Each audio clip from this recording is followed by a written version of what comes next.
Hi babe, ah, kakagising ko lang. Grabe. Ngayon kaagad yung nasa isip ko, di pa ako kumakain.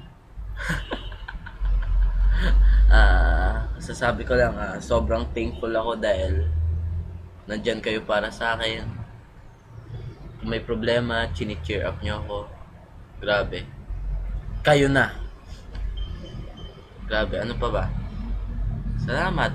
Dahil, 1 year na kayong sumusuporta sa akin.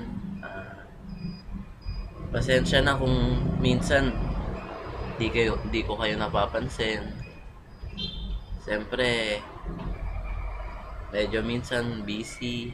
Minsan naman, pag tinatry ko naman pamansin, sobrang flood naman. Pero, siyempre, dadating din sa point na lahat siyempre kayo mapapansin ko din. Depende naman yun sa nakikita ko sa tweet. Yun. Ah, ano pa ba? Thank you sa lahat ng admins ko sa Owinatics. Mamaya, tweet ko kayo. Mamaya baka mag-OW chat ako. OW chat. Kasi siyempre gusto ko naman bumawi sa inyo at mag-follow back ako. Okay ba 'yon? Bawi ko na sa inyo 'yon.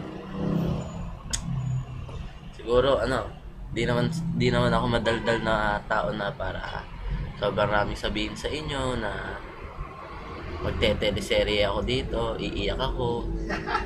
Siyempre hindi naman ganoon. Gusto ko lang malaman nyo na sinasabi ko totoo na natatouch ako sa inyo at sobrang thankful talaga ako dahil sa inyo.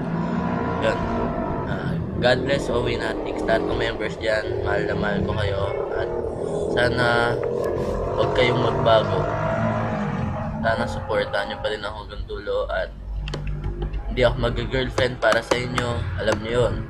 Minsan nga nasa isip ko kung mag-girlfriend ako pero parang nasa isip ko parang ano ba mangyayari pag may girlfriend ako?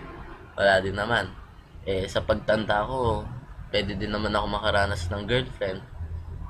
Kaya, kayo na lang muna yung iniintindi ko. Kasi pag may girlfriend ako, siyempre, mahahati yung time. Kung kalahating time nasa kanya, yung kalahating time nasa inyo. Pero siyempre, gusto ko full blast. Lahat nasa inyo. Kayo kasi yung, kayo yung number one ko kaya kahit anong mangyari, kayo yung inuuna ko Kahit antok na ako, nagto-Twitter ako, pumupunta akong Owinatics para ma-check kung ano nangyayari na, kung what's happening, ganun. Kaya, yun.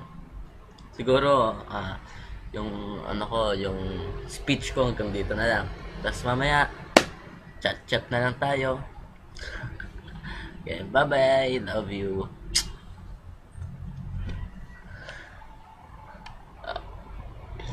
Uh,